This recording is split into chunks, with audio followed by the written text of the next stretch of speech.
The summer transfer window shuts down on Friday, just hours before we enter match day 3 of the Premier League that will kick off at the Emirates Stadium, where Arsenal will host Brighton and Hove Albion. Welcome back to the Football Tribe YouTube channels. Thank you for watching. Thank you to our usual suspects, and thank you to all our new subscribers. Do not forget to comment, share, and like this video so that we can continue to grow. On the note of transfers, Liverpool have completed the signing of Federico Chiesa from Juventus on a £10 million deal with £2.5 million in expected performance add-ons, while Neil Maupay is on his way from Everton to Olympique Marseille on a season-long loan with an obligation to buy for €4 million. Arsenal's goalkeeper Aaron Ramsdale is destined for a move to Southampton in an £18 million move, with £1 million in add-ons should Southampton survive relegation. The total package in add-ons is expected to rise up to £25 million for the England international. Manchester United have secured the signing of their long-term summer target, Manuel Ugarte, from PSG in a deal believed to be north of €60 million, while Sterling and others have been told to find playing time elsewhere away from Stamford Bridge. In Naples, Lukaku and today Scott McTominay were overwhelmingly welcomed by supporters of Napoli as they enter a new chapter of their footballing careers, where they will be playing under Antonio Conte for Lukaku, not for the very first time. Anyways, today our focus will be on to match day 3 that will kick off at the Emirates Stadium. But before we break it down for our two focus games in this episode, here is the run of fixtures that will be coming your way on match day 3. Like I said, the unwanted early kickoff will come at the Emirates Stadium. That is at 2:30 p.m. East African time when Arsenal host Brighton and Hove Albion. And at 5 p.m. we'll have a couple of fixtures that will start with Brentford when they host Southampton at the 𝐺𝐸𝐾 Stadium. Everton at Goodison Park will welcome Bournemouth, while Ipswich Town will be at home against Fulham. Aston Villa will make the trip to Leicester City there to play the Foxes, while Nottingham Forest will welcome Wolverhampton Wanderers.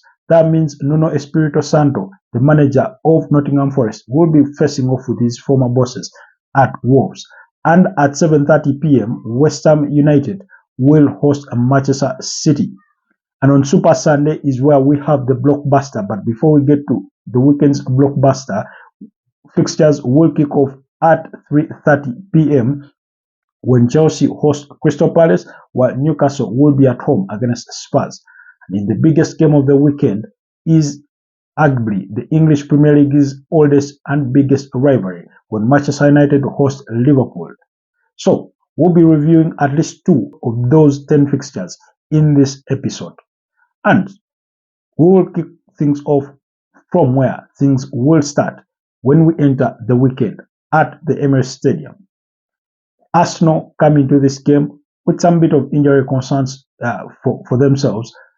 That is in Gabriel Jesus, who will be sidelined. Takahiro Tomiyasu is not expected to feature for this one, while Kieran Tierney also remains on the sidelines. Before we entered last week's match day 2 of the Premier League, Fabio Vieira was out on the sidelines through an injury, but has since made a return to FC Porto, where he will spend the whole of this season on a season-long loan.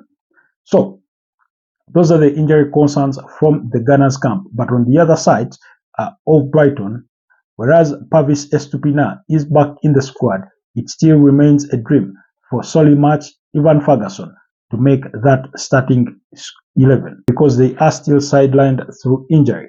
Anyways, the two sides have met at least 14 times in the Premier League, with Arsenal winning 6 of those, while Brighton are just right next to them with 5 wins and just 3 draws between the two sides. That means draws are not usually a thing in this fixture. They are not a common occurrence, but are not impossible to happen. Last season, Arsenal managed to beat Brighton and Hove Albion home and away in a 2-0 and 3-0 victories, respectively. But when you rewind things back to last season but one, Arsenal beat Brighton at the Emirates Stadium by 4 goals to 2, while Brighton beat up against Arsenal by 3 goals to 0. If you remember that fixture late on in the season when Arsenal's title hopes were being further squeezed down. So clearly, Brighton are a team that very well know how to beat Arsenal, just as much as Arsenal do know how to beat against Brighton. Nonetheless, a few things have changed, because whereas last season it was Roberto De Zerbi in the dugout at the Emirates Stadium, this time round it will be Fabian Ħeżla on the sidelines to be guiding Brighton into this fixture. In the last 5 meetings between the two sides, Brighton have won twice, while Arsenal have taken the other 3 victories. So clearly, it is a closely contested fixture. Both sides love to play entertaining football. Both sides love to play possession-based football. But let's get into those players. First of all, let's get into the gist of the squads, or the expected some of the key players that could decide this game. First and foremost, we'll kick things off the Brighton side. Brighton, very capable, has all the players that can hurt this Arsenal side, including Arsenal's former player in Dan Welbeck, who last weekend scored against his former bosses of Manchester United. So clearly, he is available to hurt his former bosses. Kaoru Mitoma, very usual suspect. Simon Adingra, one that has attracted interest from the Gunners themselves, although they've not made their interests concrete to solidify or to make a bid for the Ivory Coast International.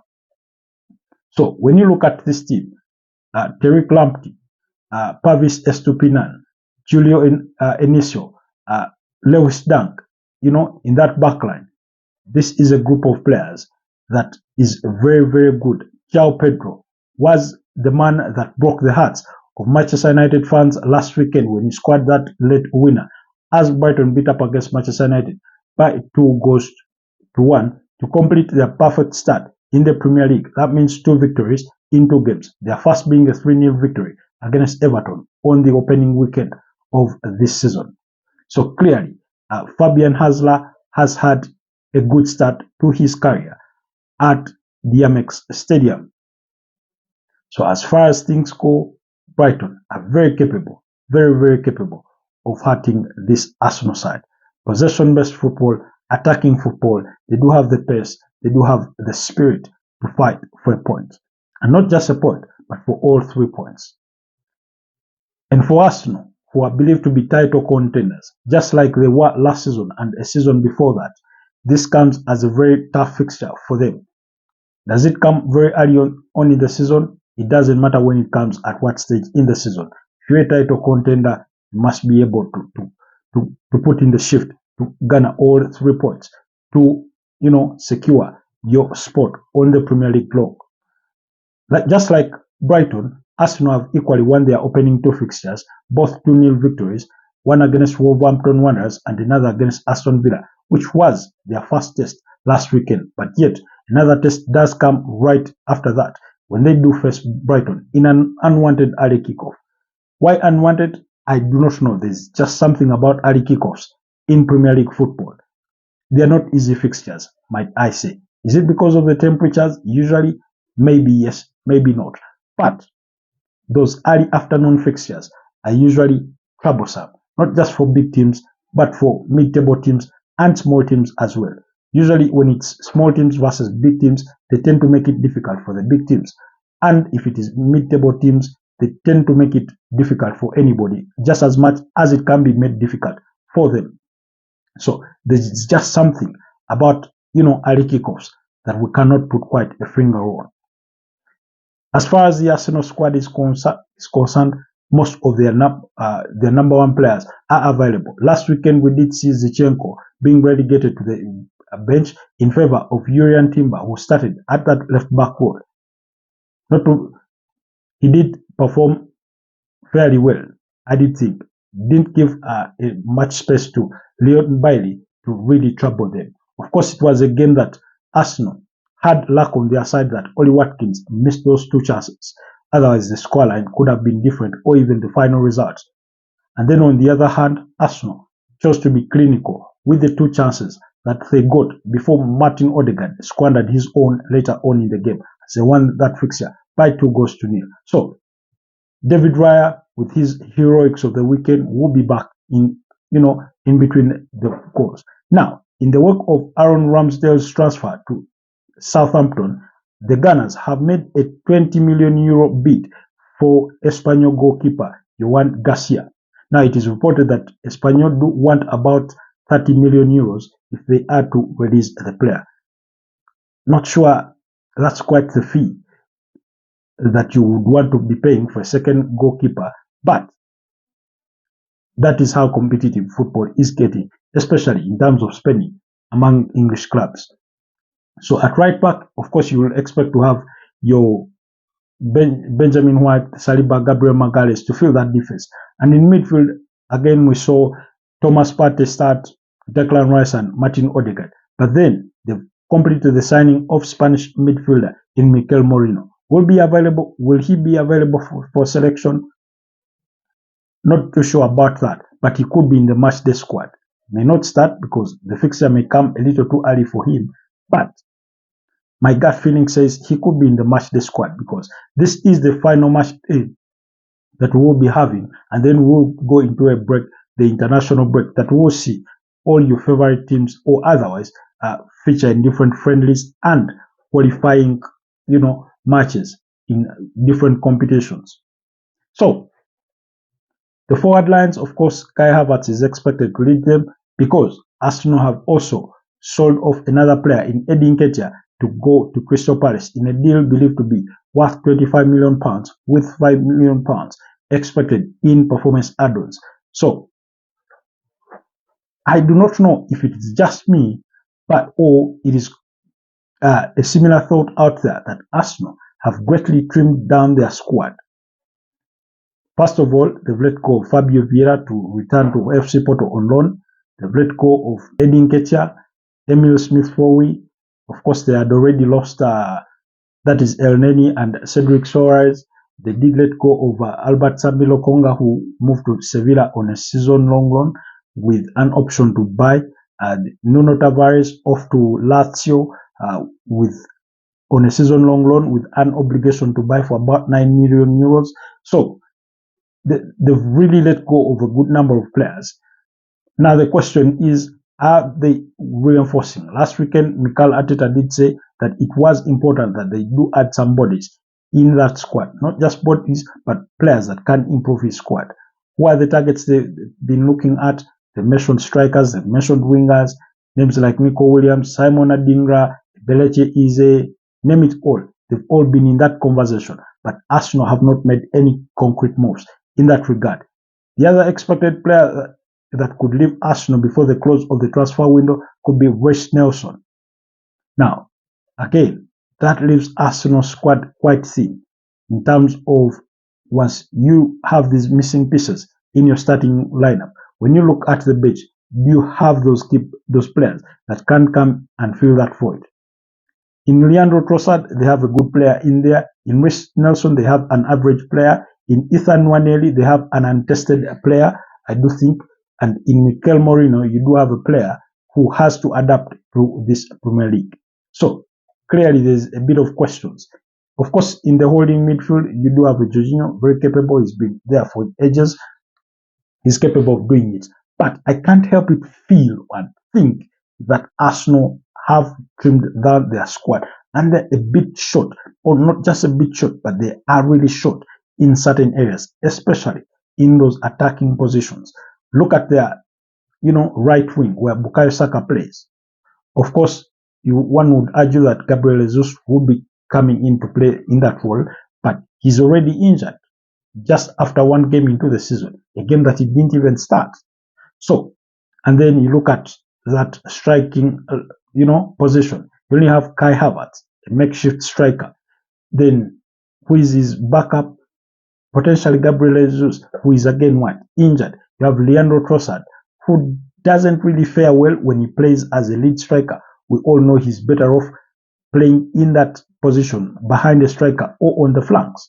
So, I mean, it feels like for a team that wants to really challenge for these big honors, the Premier League, the Champions League, they are really thin. When you compare this Arsenal squad to a squad like that of Manchester City, to a squad like that of Liverpool, to a squad like that of Real Madrid, and the squad like that of Barcelona, in terms of squad depth, clearly you can't help it notice that there is a significant difference, especially from midfield going forward, because in defense they really have their numbers, despite the Tomiyasu's injury, because you have a 𝐂𝐐𝐏 who they said is not for sale but has not been read in a matchday squad ever since the start of this campaign. So, anyway, I do think it will be a crucial. I do think it is going to be a huge test for the Arsenal side. One that I think that they will be able to overcome and make it 3 wins in a row as they condemn Brighton to their first loss of this Premier League campaign. What will be the scoreline? I think a 2-1 or a 3-1 could suffice for the Gunners. But like I normally put a disclaimer, anything can happen in football.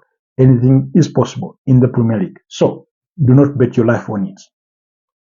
Anyways, we'll keep that at that. We'll leave that fixture at that. But do let me know in the comment section what your predictions for this particular fixture would be. What do you think? What are your opinions? Who do you think are the players that Arsenal should be really worried about beyond the Danny Welbeck, beyond Simon Adingra, beyond João Pedro, beyond the Lewis Dunk, who is very, very good in the air, especially on set pieces. He's had Arsenal before. Do let me know who are those players that you really think this Arsenal side should have their eyes on going into this particular fixture. Do let me know down in the comment section. Anyways, moving forward, we'll turn our attention to Super Sunday, the biggest game of the weekend between Manchester United and Liverpool, the biggest rivalry in English football, arguably. Whereas here in our respective spaces, we may argue that our rivalries are different. Manchester United versus Arsenal. For most African fans, they would think that is the biggest rivalry there is in English football. But as far as the ground is concerned, as far as the UK home soil is concerned, Liverpool versus Manchester United is the biggest fixture. And then all the others come. Maybe Arsenal versus Tottenham comes there in. And then maybe a Liverpool-Everton, that Merseyside derby. Then maybe a Manchester United versus Man City in recent times. It has only become big in recent times. In the times of Roberto Mancini, of course, Manuel Pellegrini, and then in the time of Pep Guardiola, because that's when Manchester City have risen to the highest levels. Otherwise, days gone by, it was always a one-way street. It was known as a Manchester United City, if I may call it that way, because the Red Devils were pretty dominant, but things have changed.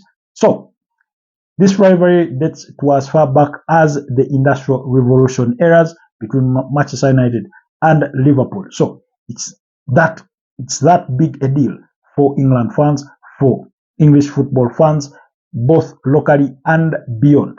So the two sides have met at least 64 times as far as the Premier League is concerned, not in league history, quote me right, as far as the Premier League is concerned, and Manchester United have carried the day at least 29 times, while Liverpool, on the other hand, have carried the day at least 19 times. Last season, when the two sides met, they finished both fixtures in draws. At Old Trafford, it was a 2-2 draw, while at Anfield, it was a goalless draw. But then, again, they did meet in the quarterfinals of the FA Cup, where Manchester United were able to beat Liverpool 4-3, in the final score. Very entertaining fixture that we did watch that one. So it's always a tight fixture. But then last season, but one, Liverpool condemned Manchester United to one of their biggest losses in history when they beat them by 7-0 at Anfield. Very embarrassing result there. And then when you rewind things further back beyond that particular result, Liverpool had beaten Manchester United by 4-0.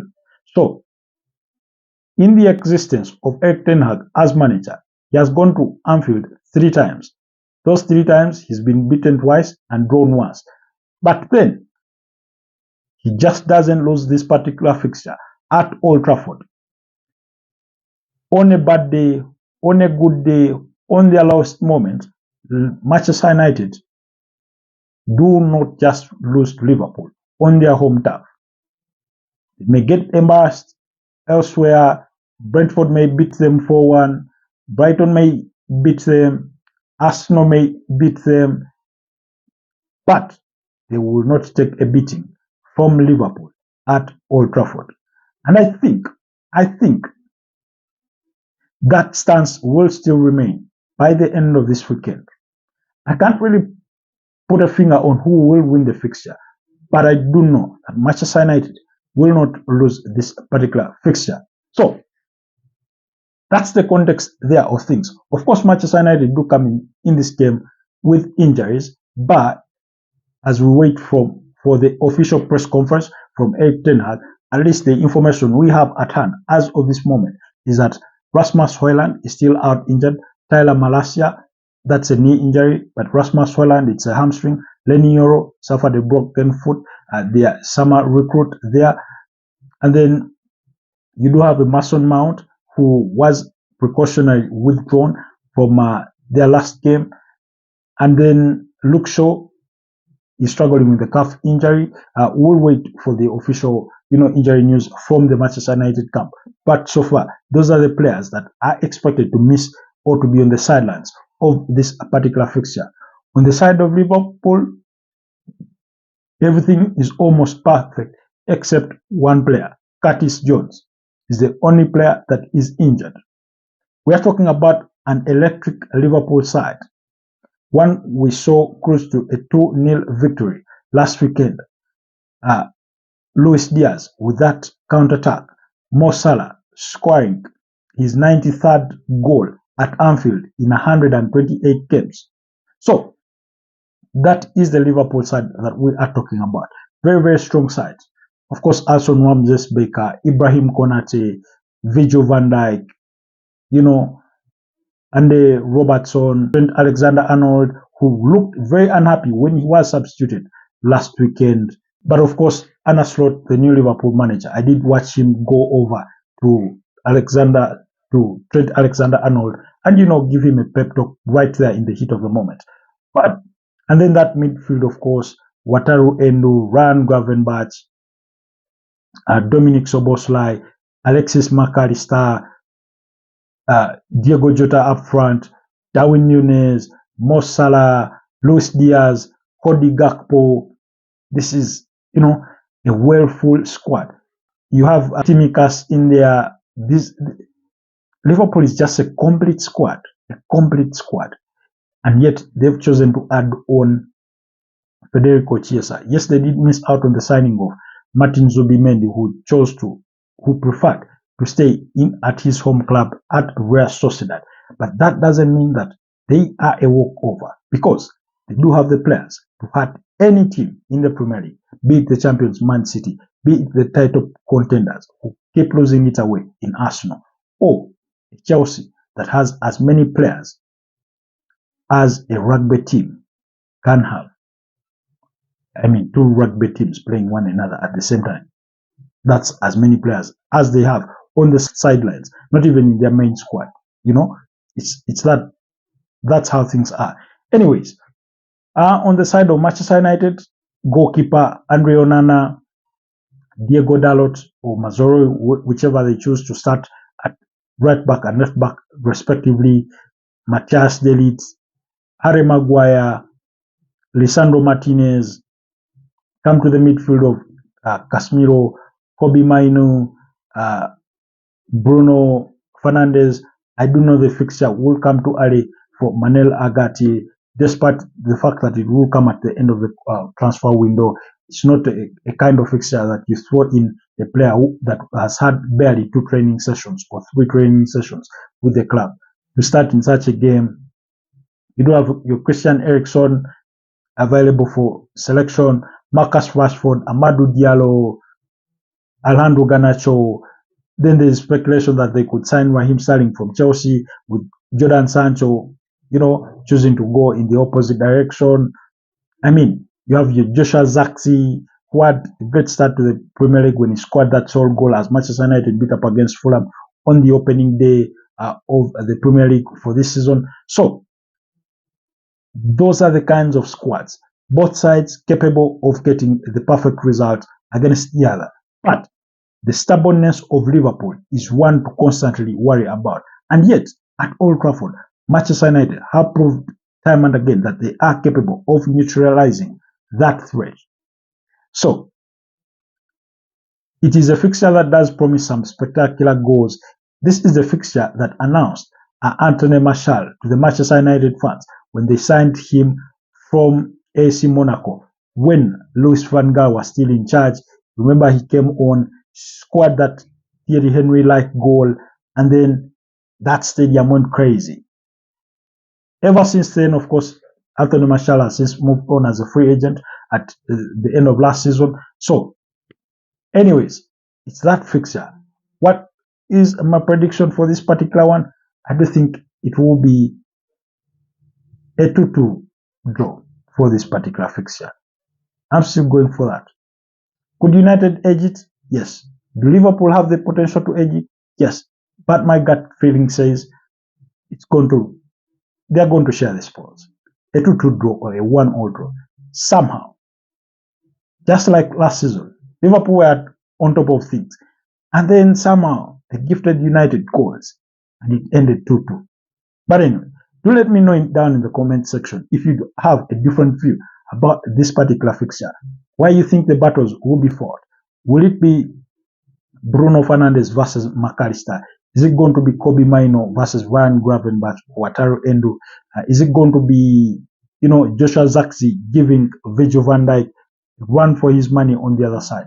Amadou Diallo disturbing those, fullbacks.